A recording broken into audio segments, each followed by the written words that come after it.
Okay, good morning. I'm Antoine Halff. I'm with the Center on Global Energy Policy here at Columbia. I'm very delighted that we have today Adam Sieminski with us. I have a bio of Adam, which is a few pages, so I think if I read it, it would take up half of the time we have allocated for the presentation.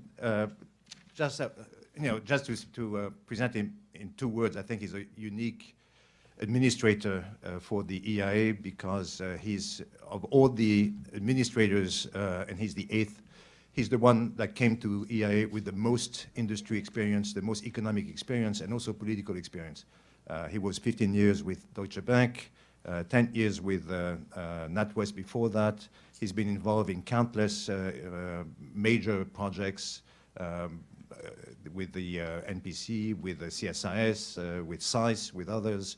So it's a great pleasure to have him. Let me turn over to him right now. But before I do so, just a couple of words on our next events at the center. On November 30th, we have an expert panel discussion about the upcoming Venezuelan election, which will take place December 6th, and the panel is November 30th at 6 p.m. Here at Columbia. December 1st, we have presentation of the new World Energy Outlook by the Executive Director of the IEA, Fatih Birol. And on December 7th, we have a discussion of the Water Energy Nexus with Melanie Kenderdine, who's the Director of the Office of Energy Policy Systems and Analysis at DOE. So that being said, let me turn it now to Adam. Thank you. I could stand here. We could use this. I'll just sit down. Come on, come sit with me. Yeah.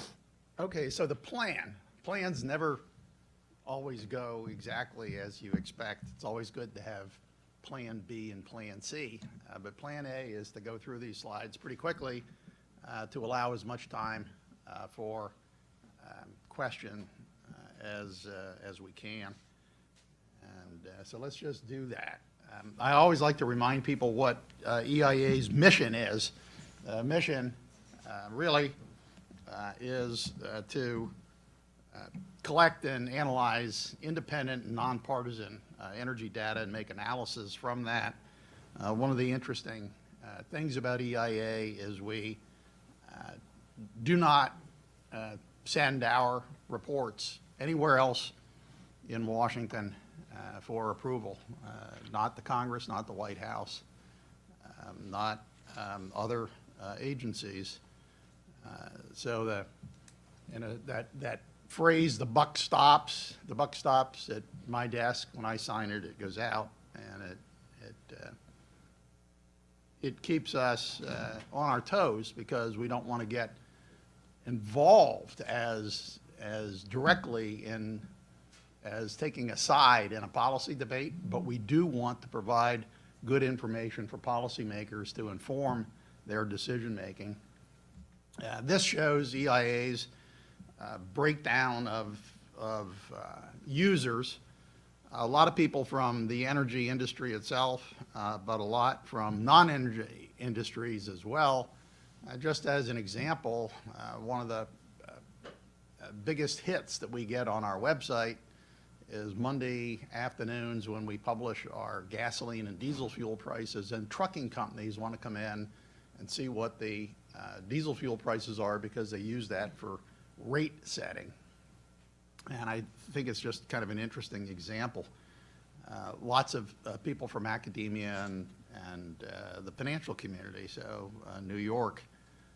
Along those lines, for analysts who really are data hounds, one of the new things that we have at EIA now is a Excel add-in for Excel spreadsheets. And what this does is it enables you to automatically update whatever data that you save down in your spreadsheet. So the next time you open the spreadsheet up, you can click one button and a application programming interface will go out and get the data, bring it back into your spreadsheet, and I am one of the big users of that at EIA. I love it.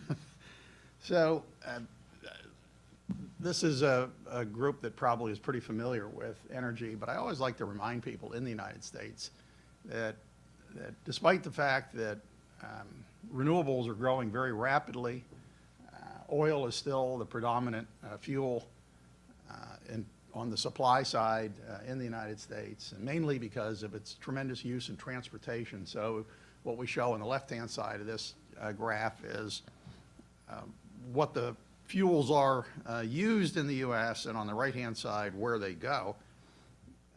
The other thing that you see here is that coal is still a huge supplier to the electric power industry. And the outlook for that as you go out over the next 20 or 25 years is likely to be declining. And what we're showing here is with the Clean Power Plan implemented. Now, whether it will be implemented or not will be up to the courts and the Congress, in addition to the administration. But looking at this, we expect coal consumption to go down by 2040, oil as well, probably driven mostly by fuel efficiency standards for automobiles and heavy trucks. Natural gas will move up a little bit. Renewables will increase fairly dramatically in percentage terms, but in absolute terms, renewables, including liquid biofuels, will still be a sizable, but I would say moderate part of the overall energy supply and use out into the year 2040. I'm going to skip through a bunch of the conclusions from the annual energy outlook and go directly to some thoughts on the oil area. These slides, Antoine will be posting these on the website, and if you want to, you can also find them on EIA's website, so you can go back and read through that. But let's just take a look at some of the interesting things that I think are going on in oil, gas, electricity, and renewables, and then we'll do Q&A. Now, this is a graph that we've been showing at EIA for the last 3 years. It shows the growth in shale oil and natural gas from shale in the United States, and this tremendous uptick in oil production from shale. We got up to close to, or over 4.5 million barrels a day of oil coming from the light, tight oil formations, and a significant proportion of our natural gas also coming from this, particularly as the Marcellus has come on over the last few years. If you look in a little bit more detail on the oil side, what you can see here is that shale is providing about half of the total oil production in the United States. That's a pretty remarkable development because it's only been roughly since 2007, 2008 that this has really moved on. The natural gas numbers are even a little bit bigger. And what you see there is that we're up to something like half of the gas production in the United States. So this is oil. The last one was gas. Somebody flipped the order of these on me. Gas is 60%. Oil is about half of total output. Now, the latest thing that's going on, for a while it looked like this was just going to keep going and going and going, and now what we're seeing is a slowdown. So based on the latest information that we have at EIA, these key oil shale regions, the Eagle Ford and Bakken, the Permian, and the Niobrara, we are now having declines in those areas of about 2% per month, in contrast to the 2% to 3% per month increases that we had in the period 2012, 13, and a good part of 14. So the shale production is coming down. That doesn't mean that all of U.S. oil production is coming down. There's fairly steady, slowly declining output in Alaska. There's rising output in the Gulf of Mexico, some of the other lower 48, things that we used to call conventional oil, and EIA has been trying to get away from the use of the word conventional. When half of your oil is coming from shale, it's kind of hard to say that that's unconventional. So the more traditional plays, production, probably going to be coming down, but it might not be falling as fast as the shale. So now what does all of that mean? In addition to developments outside the United States and some increases in demand in response to lower oil prices and economic growth, we believe that the global oil markets will rebalance. They're already getting tighter than where they were late last year and early this year.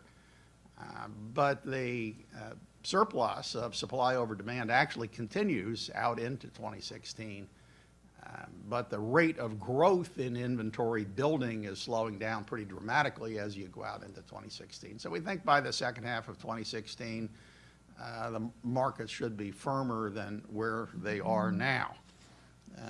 We always have point forecasts and for oil and natural gas and other things because we're asked to do that. But in this graph, I'd like to encourage you to think about the volatility in pricing and the possibility, maybe even probability, that prices are going to be a lot different than anybody's point forecast. What we have done at EIA is to use the options market for West Texas Intermediate crude and work backwards to a calculation of what that implies for volatility. So how do we do this? I'm sure that being here in New York and with this sophisticated group at the Center on Global Energy Policy, you've all heard of Black-Scholes. Black-Scholes was designed to look at what volatility in the options market implied about the value of the option in the future. So what we've done is actually use Black-Scholes in reverse. So maybe you could think of it as a Scholes-Black equation. And we assume that the prices in the options market for WTI are correct, and we work backwards to say, what does that imply about volatility?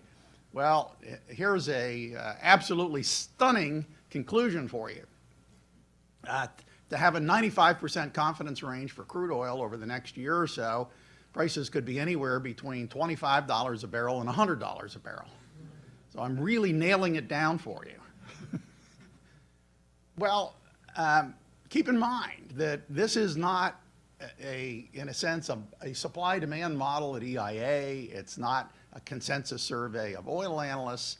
It's the prices in the options market, and the options market includes hedge funds and others, but it's refiners and producers and airlines and trucking companies and farmers, lots of people involved in the options market and futures markets. And the combination of all of that money suggests that the spread is really pretty wide. There are some oil companies that came to this conclusion some time ago, and what they said is it's really, really hard to forecast oil prices, that prices generally do tend to revert to some kind of a mean, or that there's, can be trends over time. And you can look at that, but if you want to survive, what you have to manage is your costs, not so much your revenue line.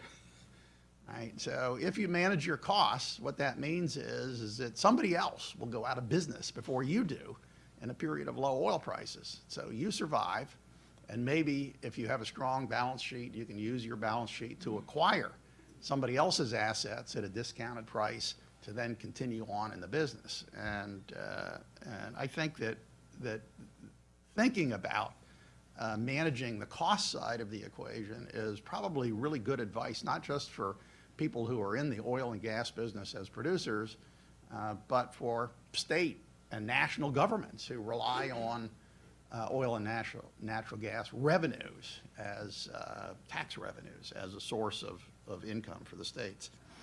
One of the things, and I won't go through all of this, but keep in the back of your mind that demand for petroleum is affected by a lot of things, and it's not just price.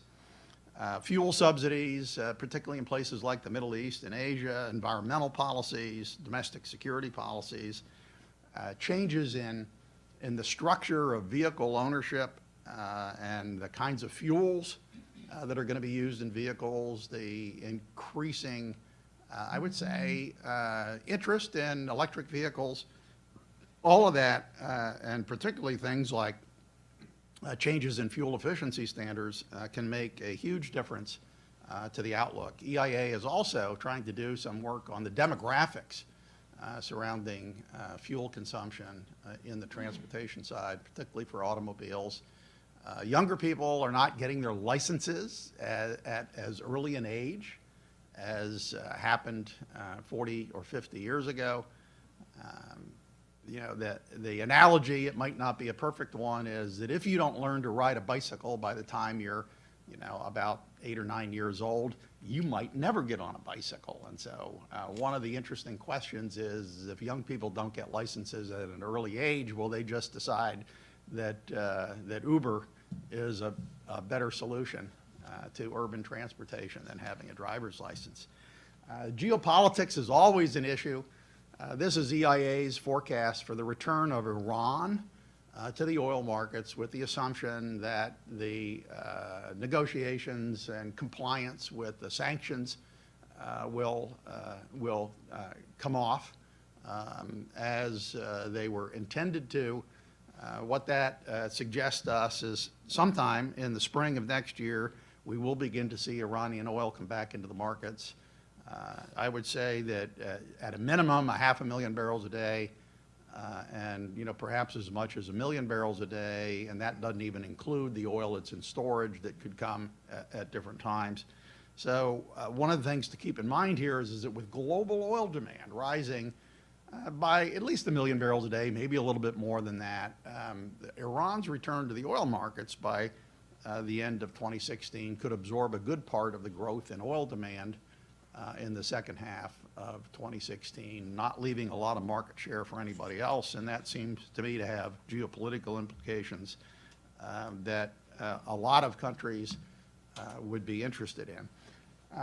A bit on the natural gas side, these are EIA's natural gas production forecasts from the annual energy outlook for 2015. That's the U.S. energy outlook. We have gas, even in, you know, relatively modest price conditions, continuing to increase from the shale plays. The Marcellus is extremely productive and appears to be so even at relatively low prices, and we think that this production is likely to continue to come out into the markets. The situation for natural gas is such that, and I believe I've shown this before here at Columbia, we are likely to become net exporters of natural gas from the United States sometime next year. The Cheniere facility at Sabine Pass in Louisiana is expected to come on. The official opening ceremony is going to be in April of next year, and they will be moving quite a bit of gas out of there by the end of 2016, and it will lead, along with additional pipeline exports to Mexico, to the U.S. becoming a net exporter of natural gas. We're already a net exporter of coal. We're pretty even on electricity. We are a net exporter of oil products like gasoline and diesel fuel. The only thing we are not a net exporter of is crude oil, and I'll come back to that in just a second. You know, or maybe during the questions, if somebody wants to talk about the prospects for legislative or regulatory action that would allow greater exports of crude oil. This slide shows the generation of electricity projections from EIA under the assumption that the Clean Power Plan is implemented.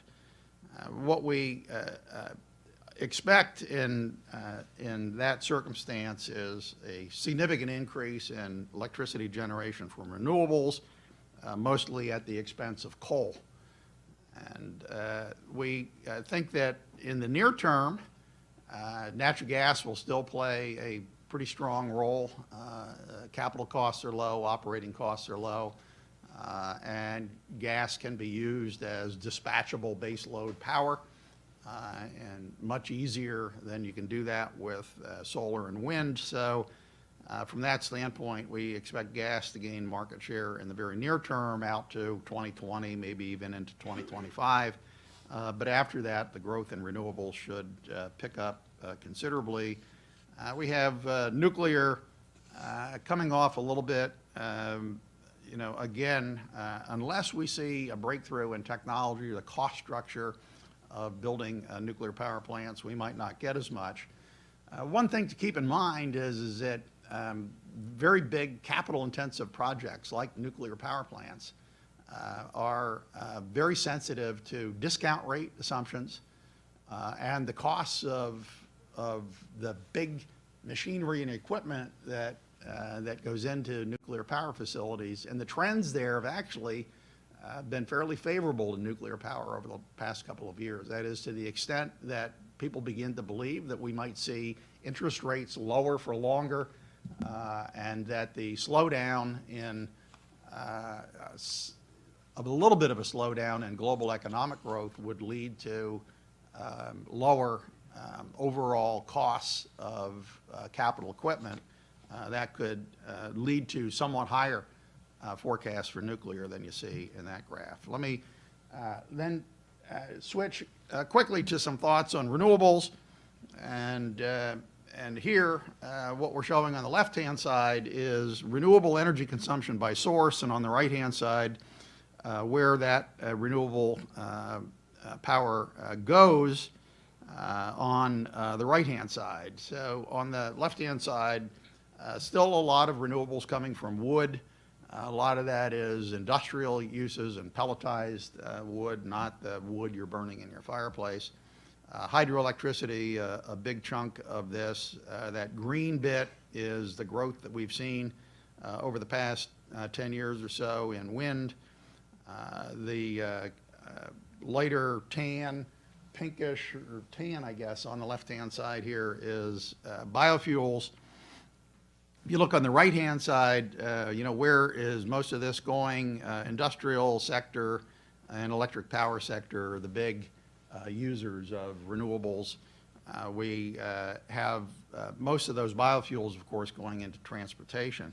If you break this down a little bit more by shares, what you see is the shares in the electric power sector going up fairly significantly over the past few years. Industrial, flattish, transportation climbing pretty strongly from you know, the 2005 time frame, but slowing down now that we've gotten to the blend wall issue with ethanol already hitting 10% in the gasoline fuel pool. Looking at this from the standpoint of different countries, I think is kind of instructive.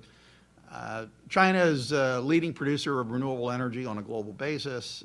They're doing that through a combination of being a huge producer of hydroelectricity, as well as a fairly dominant supplier of wind power and the equipment used in wind.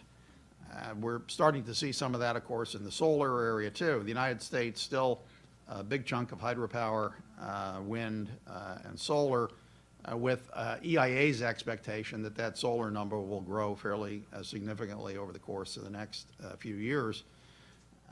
Brazil doing a lot with hydropower. Germany, interestingly, having those big chunks of solar and wind, mainly accomplishing that through the regulatory system of allowing the costs of solar and wind to flow through into average electricity rates in Germany, but that may be slowing there. I'm just going to finish up with a few thoughts on renewables and carbon dioxide in the run-up to the talks in Paris in early November.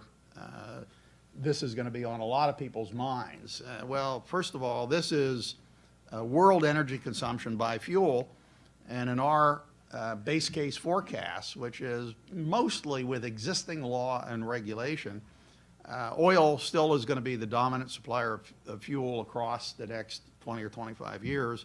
Coal numbers are actually growing in the very near term. That's mostly because of the growth in China and India, Asia in general.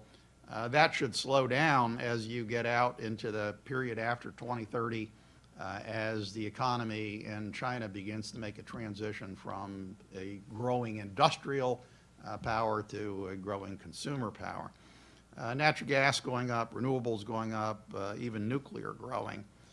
If you just look at the carbon dioxide emissions from fossil fuels alone, you can see that coal is going to continue to dominate the output of carbon dioxide. It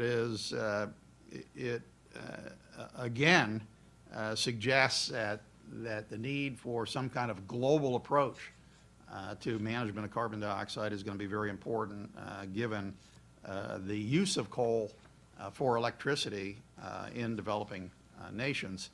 This is our view from the 2013 International Energy Outlook, and we'll have a new version of this out early next year. But the IEO will still have China's energy consumption growing very, very strongly, U.S. energy consumption relatively flat. India is going up at a strong percentage gain, but not getting anywhere near what we're seeing in the United States or China. But when you look at this, the need for the two leading countries, China and the U.S., to find some way to manage energy use and carbon dioxide output is something that a number of people believe very strongly. China has more carbon dioxide emissions than the United States on a metric tons basis. On a per capita basis, the U.S. leads. If you do it on a tons per $1 million of domestic GDP, domestic product, the China numbers are a little bit higher than the United States. So there's a number of different ways to look at this. But thinking about ways to manage this, either through fuel switching or efficiency gains, is something that I think will be very attractive to countries in a lot of places. I'm going to finish up with just a little bit of a preview or an advertisement, in a sense, of some of the things that we've been doing at EIA over the last couple of years. We've pretty dramatically expanded the depth and breadth of our programs, data collection programs. We have a new and I think much improved international energy portal. We're collecting data on crude oil movement by rail now. We are doing monthly surveys of not just natural gas production. When we started doing the monthly gas production survey a decade ago, this is an interesting thing when in a statistical agency. Surveys are very expensive, and so statisticians sit around and try to think of ways to reduce the cost to the taxpayer of gathering the data that we all feel we would like to have to better understand what's happening and how we might deal with the consequences of those things. Well, at the time our natural gas production survey was designed back in the early part of the 2000s, almost all the natural gas production was coming from Texas, Oklahoma, and Louisiana, and a number of other states kind of in the Gulf Coast Southwest area. Marcellus and Pennsylvania was not included in the sample that we decided to collect because there was virtually no natural gas production in Pennsylvania. Well, what a difference 10 or 15 years makes. And we got permission from the Office of Management and Budget to expand our survey into more states. So rather than having 5 lower 48 states plus Alaska and the Gulf of Mexico in our survey, we've now got 15 lower 48 states. And we expanded the natural gas survey to include oil production as well. And we also have been asking the respondents on the oil side to tell us what the gravity is of their crude oil. We've been publishing the production data for oil on this new basis for the last month or so, 2 months. I think we've done the second release of that. And later this year, pretty soon, we will start publishing the gravity data of the crude oil production. And that, too, will be very useful, I think, for people to understand the role that light tight oil is playing, how much of it there is, where it's going in the refining system, and what that implies for things like the restrictions on crude oil exports, because that was one of the major factors in there. Antoine, I said I would try to go through this. I think that we're 25 minutes in. Let me stop there. I know that that's going to leave us plenty of time for questions, and I would be delighted to try to answer whatever questions you have. So thank you very much. Okay, great. Thank you very much. That's a wonderful snapshot of all the things that EIA does, which really covers a lot of ground. We're going to have a Q&A. There's, for those of us joining in mid-course on the net, this is a conversation with and a presentation by Adam Sieminski, the administrator of the Energy Information Administration.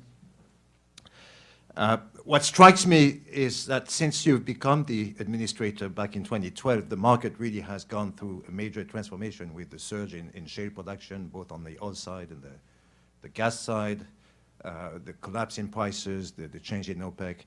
But at the same time, the EIA, under your leadership, also has evolved dramatically and has adjusted to those changes. And some of the changes in surveys that you just described show how you've been able to adapt and respond to those changes by improving the collection capability of the administration and really getting more results. And I was wondering, before we take questions from the audience, both here in the room and online, if you could dig just a little bit deeper into the results from those new surveys and whether they say something new about production and about the possible pace of a slowdown or a decline in shale production in particular.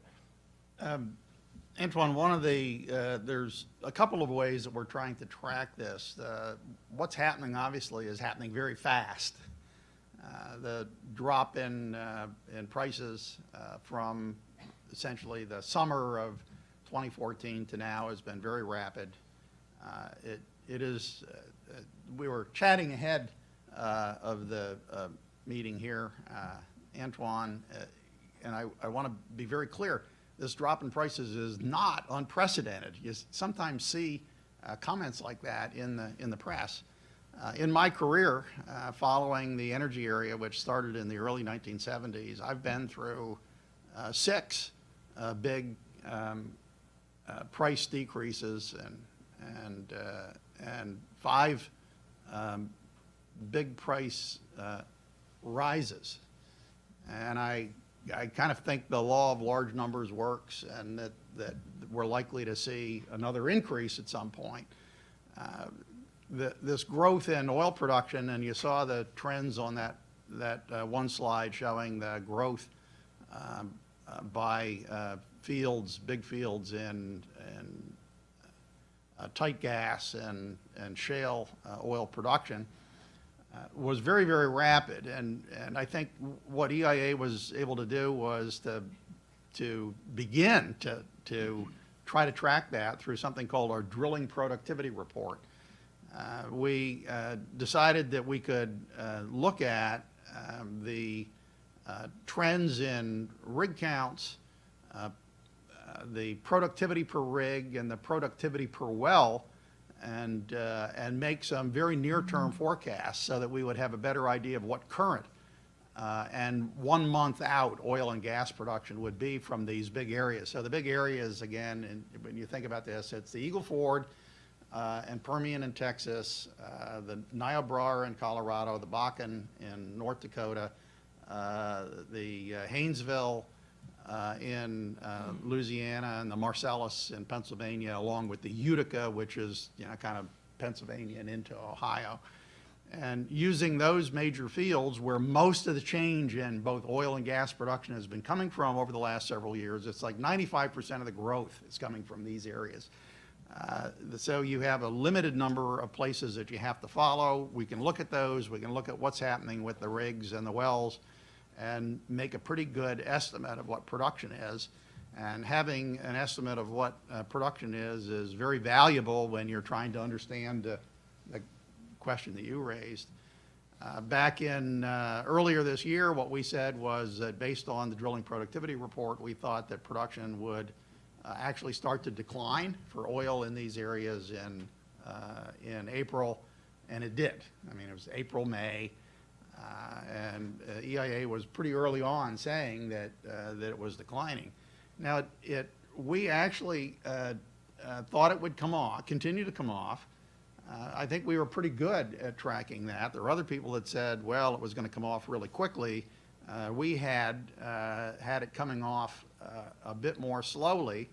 And the reason for that is that in looking at this issue of the productivity of the wells and the rigs, what we realized was, and you could see this in past experience, particularly back in 2008 and 9 when oil prices went down the last time, that the companies tend to react by using their best rigs with the best crews on the best properties, using the best technology, and it slows the decline.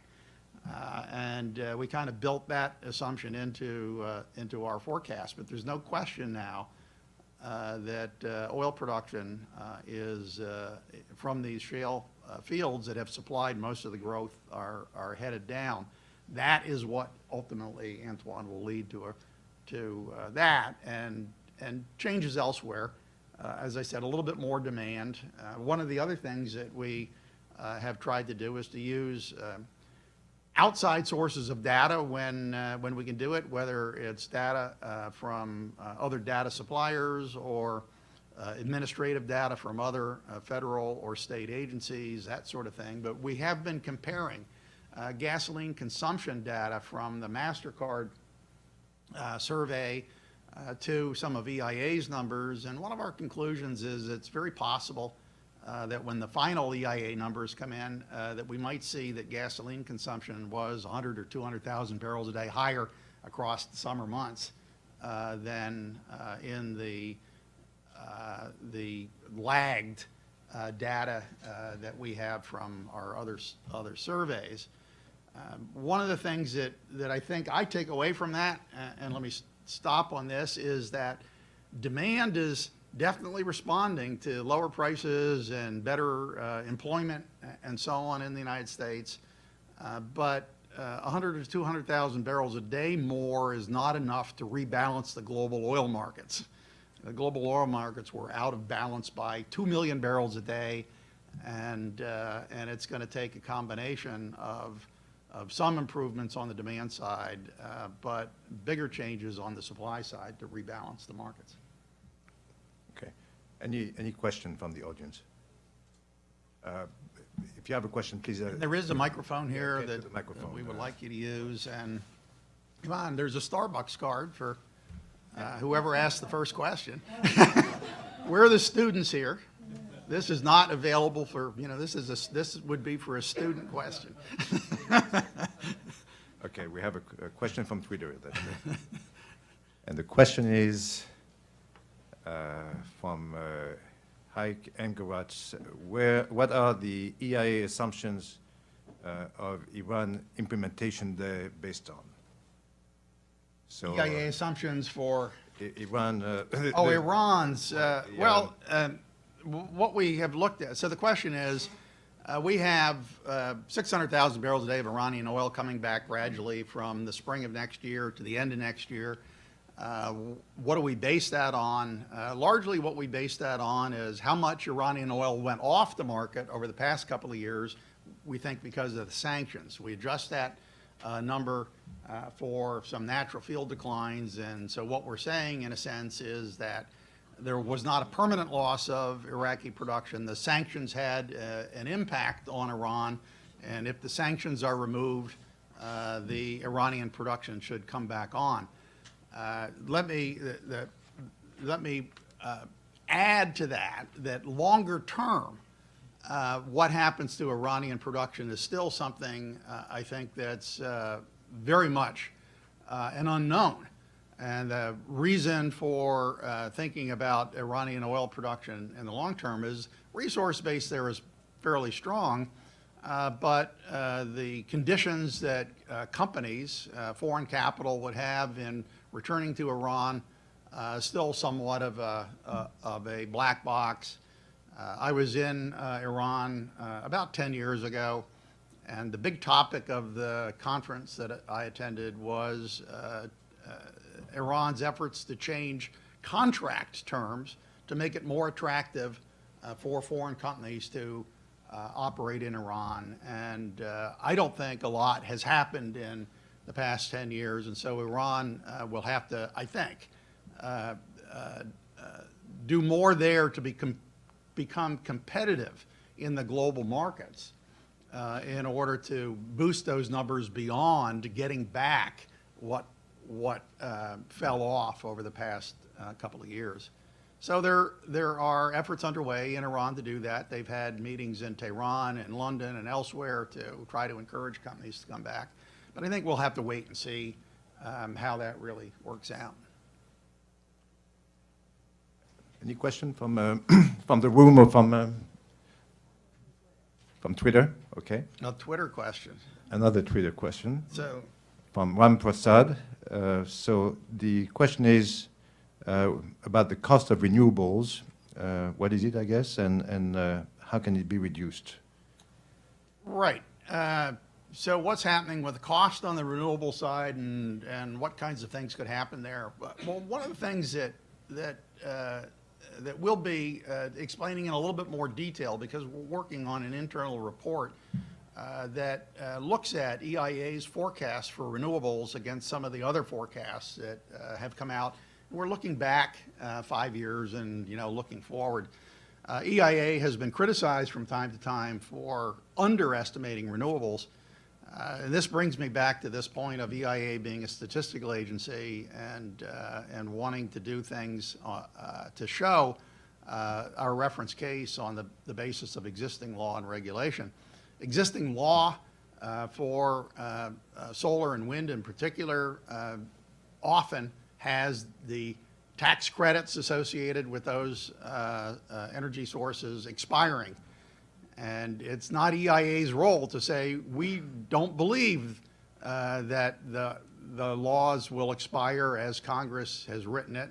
We think Congress will pass legislation to extend those things. That's not our business to tell Congress what we think they are going to do. So in our reference case, we have the tax credits expire, and that tends to somewhat reduce EIA's forecasts for longer-term output from solar and wind than those who assume the continuation. Now, we try to deal with that by doing things like no sunset cases, where we look at a side case that says, if tax credits are kept on forever, what does that imply? And in those cases, we get higher solar and wind numbers. The question surrounded, well, what about the costs associated there? one of the things that we try to look very carefully at, and we'll have some information on this too, is we look at a lot of the people who are doing research on this, including the federal laboratories, and we try to check our numbers against those.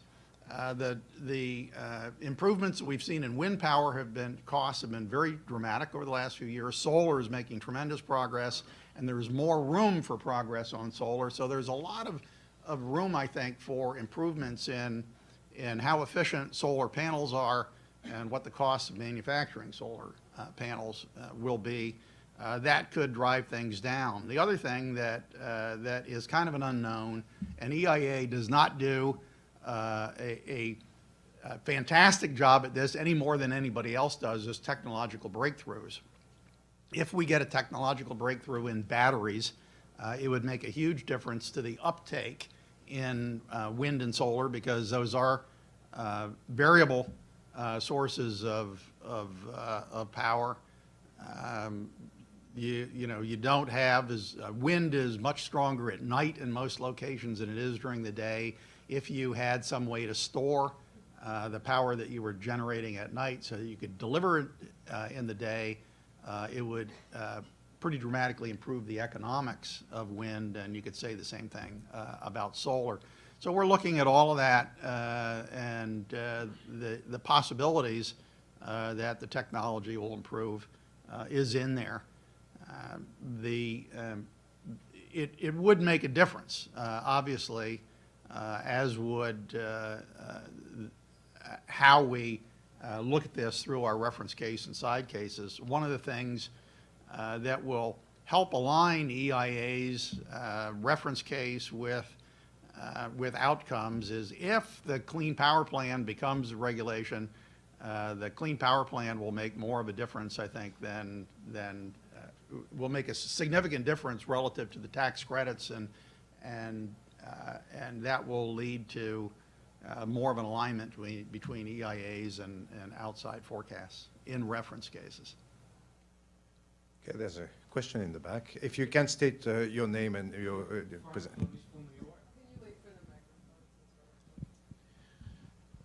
Efraim Chalamish from New York. A lot has been said about the role of global energy markets in ISIS operations on one hand, but at the same time, the limited impact of ISIS operations on global oil markets. What kind of scenarios in the next year or two do you think will change the equation, both in terms of helping ISIS to be more effective, but also the other way around? What kind of things ISIS can do or cannot do to change global energy markets? Well, one of the, in thinking about ISIS, I think you could just take yourself back a little over a year ago when it appeared that a good part of Iraq was going to fall to these forces. Had the area around Baghdad and south of Baghdad fallen, that could have made a dramatic difference because of the vulnerability of Iraqi oil production. Absent the very little oil is coming out of Syria, in Iraq. Most of the production is coming either from the south of the country, in Basra, the Basra area, or in the Kurdish areas to the far north, and that's not where ISIS is. I would say that the biggest threat that ISIS presents to oil or energy security in general is the possibility of terrorist activities. This week, electricity executives are going through a exercise to look at how to keep the grid operating, the electric grid in the United States operating, if there are cybersecurity or physical threats to the infrastructure. And I think things like that, which could arise not just from ISIS, but from any number of different sources, is something that's very important and is being looked at by leaders in all over the world. I think that the lead up to your question was exactly correct. ISIS has been using some of the oil fields that that they've taken over as a source of revenue, and that probably has more of an effect on their ability to fund activity than they're having on the overall energy markets.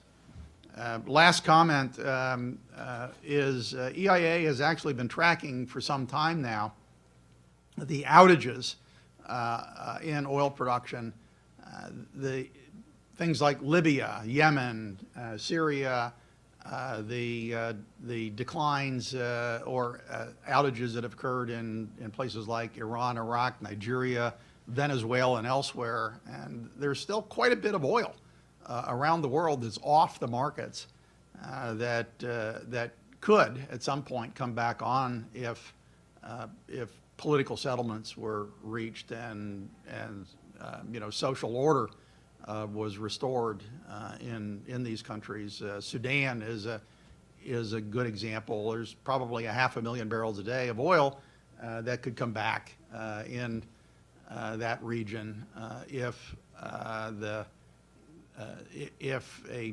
a peace agreement could be negotiated amongst those parties and others who are involved. This would just be one more, in a sense, burden for the OPEC countries to try to manage in the long-term outlook. One of the, I think, takeaways from the reverse Black-Scholes algorithm that EIA uses is that the possibility that oil prices could remain low for a while as we rebalance global markets is something that should be taken very seriously by people in the markets. So. Okay, Please. There's another question in the back there. I was just hoping you could discuss the extent to which EIA data. Can you introduce yourself first? Oh, if you sorry, want? I'm Chris Terman. I'm a student at the law school. Curious the extent to which EIA data accounts for distributed generation and any, opportunities to improve that, considering a lot of the data is survey-based and that doesn't really seem to fit nicely into. Yeah, distributed electric generation, and particularly what's going on with rooftop solar installations and residential construction is something that we are looking into, and pretty shortly I think we'll have more to say about that. We do a fairly decent look at that on an annual basis, but we don't have the numbers on a monthly basis. It would be much better to have some monthly data on that, and we are working away on a combination of methods to better track rooftop solar installations, and particularly in residences. It's very attractive from a tax standpoint to do that, and having better data and having it easily found on EIA's website, which is very comprehensive, but sometimes not as easy to navigate as we would all like, would be a big help. One of the other things that I didn't mention, but it was on that list of upcoming products from EIA, I think early next year we should be able to begin to report for the first time ever hourly electricity generation data across the United States. We have been working with the regional transmission organizations and others to get that data, and where it's not easy to get it that way in places like Florida and Alaska, we're working directly with some of the electric utilities. But what we will be able to do at some point is about, I'm looking to see what time it is. It's 10:25. So we are already beta testing. We now have internally at EIA a pretty good idea of what regional and national electricity generation was at 9 o'clock this morning. And we're doing those updates every hour. As far as I know, we are going to be the first statistical agency anywhere in the United States or the world to report anything on an hourly basis. And I think this is the way the world is going. the idea that we're happy to know what some number was perfectly a year ago, or even what it was with some reasonable amount of accuracy 2 months ago, just doesn't seem to fit into a world where data in many forms is easily available, you know, at your fingertips, and people can ask questions on Twitter at meetings like this. The big data, and it's got faults. I mean, there are challenges in big data as well as benefits associated with that, but big data, I think, is something that statistical agencies are going to have to become more comfortable with and find ways to absorb into what they do, and to make it and the issues that might be associated with it better known to the public.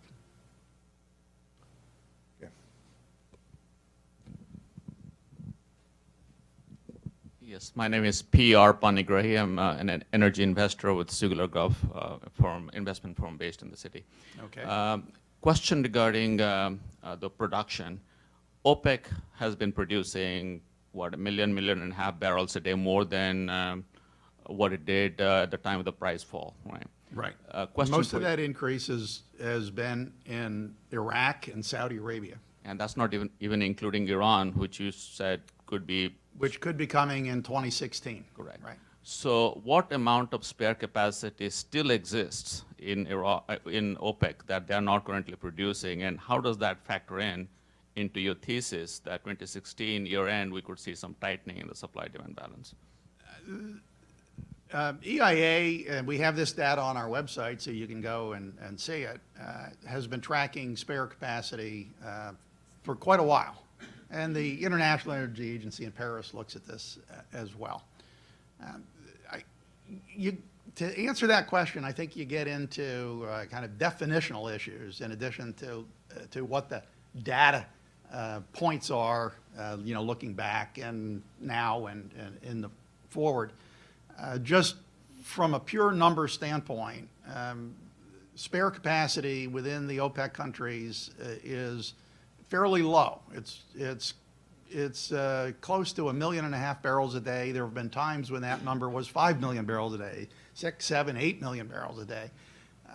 In the past, spare capacity in the kind of range that we're talking about now, when you think about OPEC production, you know, 30+ million barrels a day, 1 million barrels a day, 2 million barrels a day of spare capacity is a fairly small percentage number, particularly in a world where demand is 94 million barrels a day. Only having 1.5 million seems like a low number. And in the past, that's been associated with upside events in oil pricing. Well, keep in mind that inventories on a global basis are probably at an all-time high in an absolute number, and in a days of forward consumption level, you know, at a high that goes back for a number of years. It seems to me that what we've done is we've shifted spare capacity from the wellhead in a number of OPEC countries to tanks being held by both countries and companies. And despite the fact that spare capacity is low, I'm not really convinced that that has a huge meaning for how vulnerable the U.S. or other countries are at this time. One of the interesting questions that arises when you think about this is that in a world where U.S. shale oil production is slowing down, and Iraq and Saudi Arabia are producing pretty much, you know, not everything that they can, but the numbers are high. It wouldn't take that many years, you know, a couple of years of normal declines in traditional oil, you know, normal field declines, because investment in new drilling is really slowing down, along with increases in world demand, to get you back to the point where something has to give in order to balance the global oil markets. And that give is probably higher prices. Not extraordinarily higher prices, but the likely recovery of prices from today's levels. And that's why our short-term energy outlook says that prices are likely to be higher by the end of 2016 than they are now, because we think that that process of rebalancing is underway, and that as you get out into 2017, 2018, and 2019, that the global oil markets could be in much greater balance in a sense than they are now. Then the spare capacity, once you've worked through some of this excess commercial inventory, then the spare capacity question, I think, becomes a really good one to revisit and think about again what that might mean from the standpoint of the ability of countries to respond to outages. Thank you. So, question here in the front. This is a conversation for the web with Adam Sieminski, the head of the EIA, Washington. Hi, I'm Charlie Kimball with the Korea Center for National Finance. Picking up on what you just said, Adam, about the possible outlook over the next few years, how do you think the shale oil capacity in the United States would respond? And in particular, what's going on with their costs? Great question. And I started thinking about this a few years ago, and EIA began working on a cost study that will look closely at the shale regions, and we hope to have that study out by the end of the year. So I'll have more to say about that, Charlie, with some good analysis and data behind it in the not too distant future.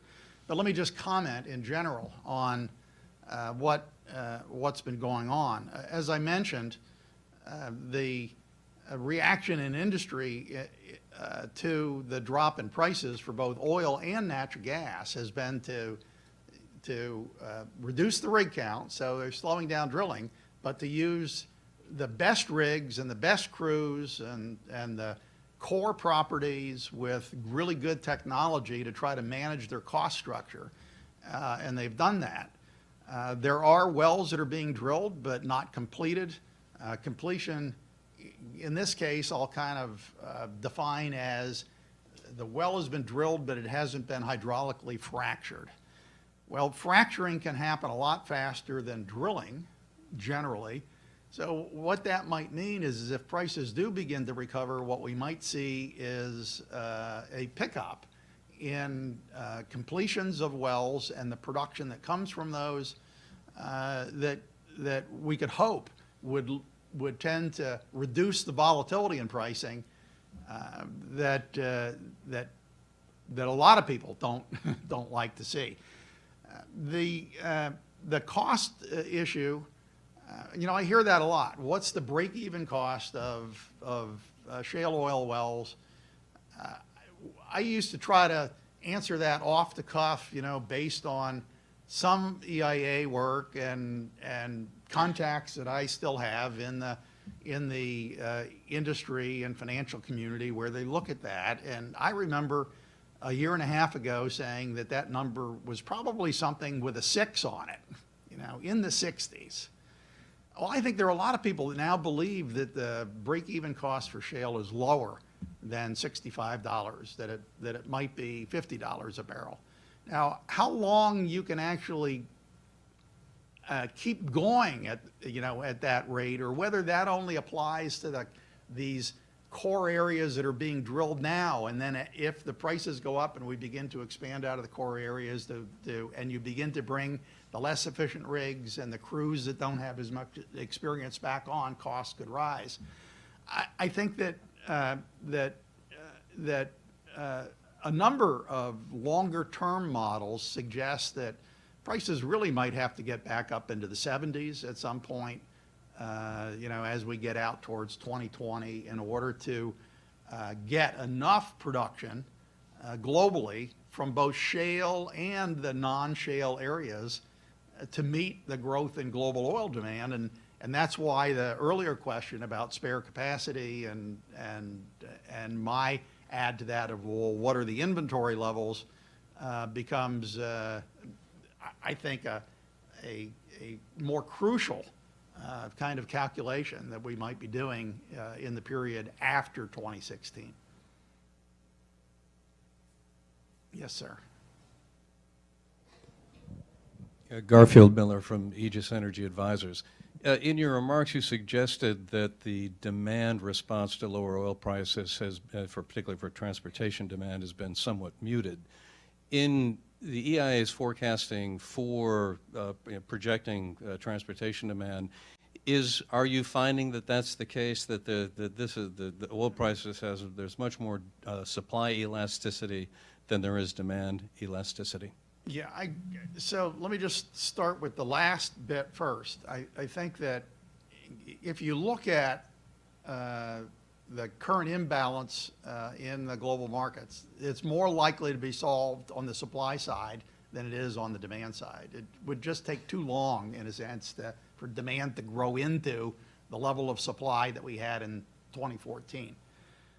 If you come back to what are the key issues on the demand side with energy, the elasticities of income are, generally speaking, much stronger than the elasticities of price. So it takes big changes in price to improve demand relative to changes in income. So understanding what's going on with GDP, both in the United States and Europe and Asia, and especially China, is terribly important. China's slowed down a little bit. We think that that's actually slowing down overall energy consumption in China. In the U.S., 2014 and into 2015, a fairly unique set of circumstances where unemployment was going down, employment was going up, GDP was recovering, and the gasoline price fell from, $3 to $2.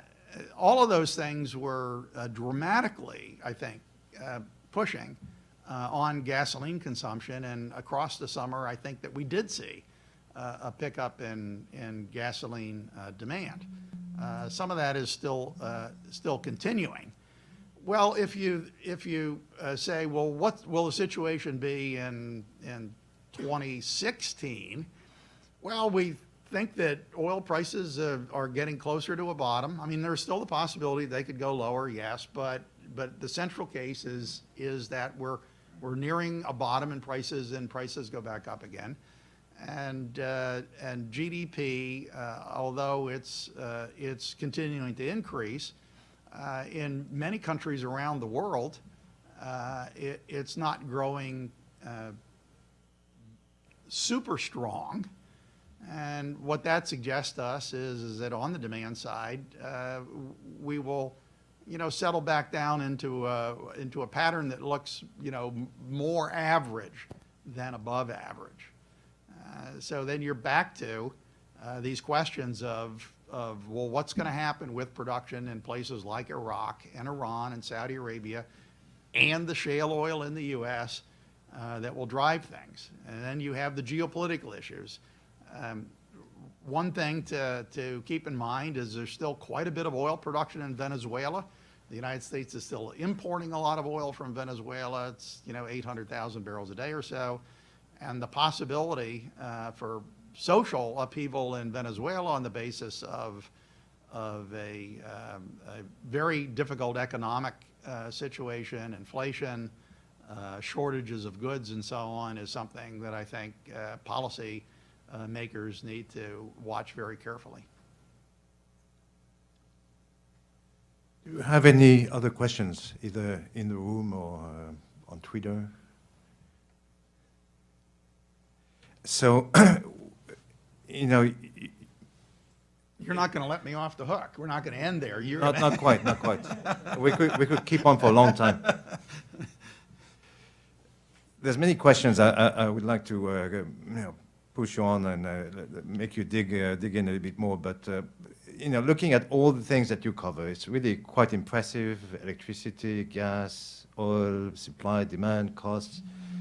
What are the main data gaps that you see? So that's an interesting question. What are the data gaps? Well, the gentleman in the back I think, identified one that we're trying to address. We would like to have a lot better data on distributed electricity generation, and particularly solar rooftop activity.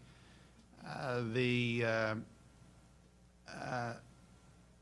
think I heard you say that Melanie Kenderdine is going to come up to talk about the energy water nexus. I think that water is a terribly important issue in energy. EIA is already tracking that water that's used by electric utilities for cooling towers.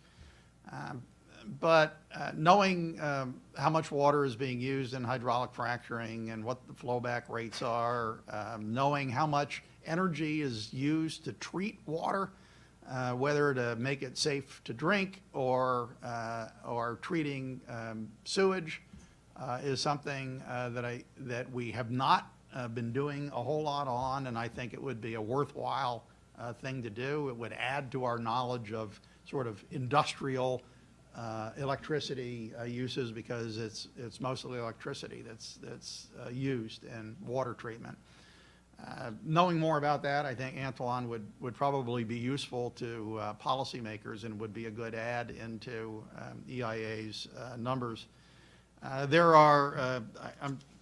thinking about some of the other things that we are looking at. We've done. I think we will have much better data on electricity generation and domestic oil and gas production. I think the cost side of things is very important. And then the final thing that I would say is demand data across the fuels would be, I think, very useful additions to EIA's data slate.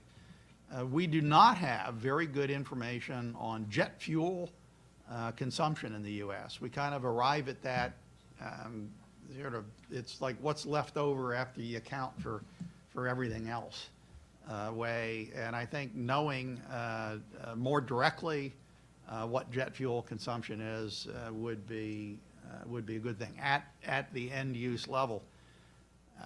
Again, end use surveys can be very expensive. We do a number of surveys on residential energy consumption, commercial building energy consumption, and manufacturing energy consumption.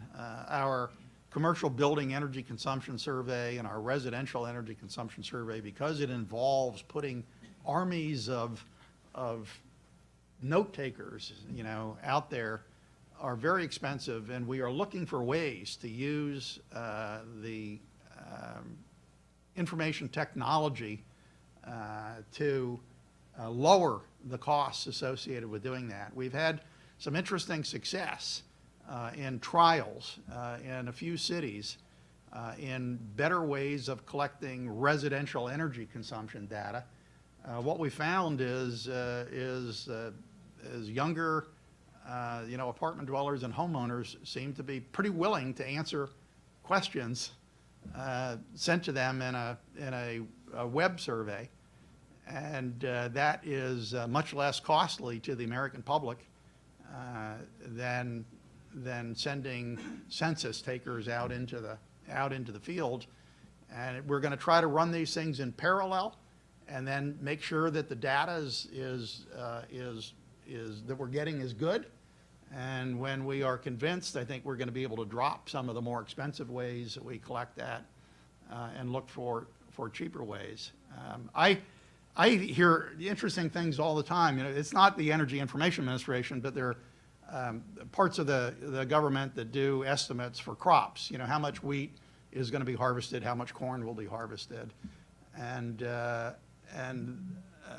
big data is out there available on this now. Every tractor that's sold in America now has a GPS device on it, and there's a thing, how you get the thing that says, allow us to know where you are, right? Well, I'm pretty sure there's a button on there that says, will you let us know where your tractor is? and so companies like John Deere, an International Harvester, and others, they actually are getting a pretty good idea now of what the corn and wheat harvests look like. And that's a big data approach that I think people at the Agriculture Department are going to find useful ways to incorporate into their own work. And we're looking for similar things like that to do at EIA, including looking at MasterCard data on gasoline. During Hurricane Sandy up here, Gas Buddy was actually a fairly decent way of trying to figure out what gasoline stations were open. And EIA was doing some joint work with Gas Buddy to make some of that information available on our website. Great. Unfortunately, I think we are running out of time. What really strikes me is the scope of the work you've done, not just in collecting data and providing analysis, but also in getting that analysis and knowledge across to all stakeholders, school children, Congress people. I think you're really raising the level of the conversation in this country and around the world because users of EIA data are everywhere. So it's a great honor. It was a great pleasure to have you. It was a great conversation. Thank you very much. Thank you.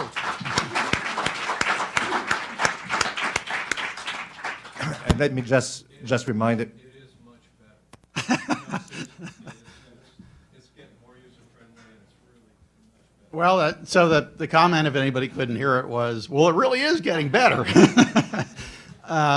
So let me just add to that, that we would be delighted to have you, I would be delighted to have you send me an email. If you see something that you think that we could improve, I'd like to hear about it.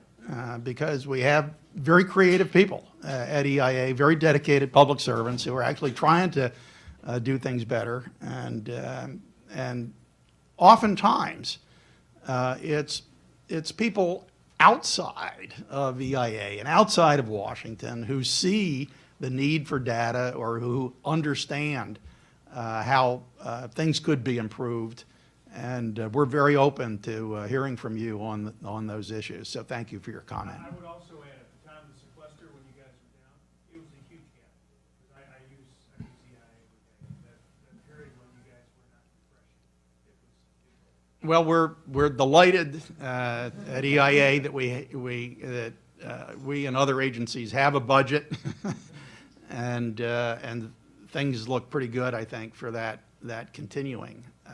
One of the things that we're trying to do at EIA is to not rattle the tin cup too much. I mean, I would love to have a bigger budget, but I honestly believe that part of the way forward is looking for ways like in how we collect our data to save some money. And then I would love if the president and the Congress would say, well, keep that and do more in this other area. So in a sense, we could redeploy some of the resources that we have to higher priority or newer areas. And so if you've got some ideas on that, I'd be delighted to hear it too. And thank you again, everybody here at Columbia and the Center on Global Energy Policy.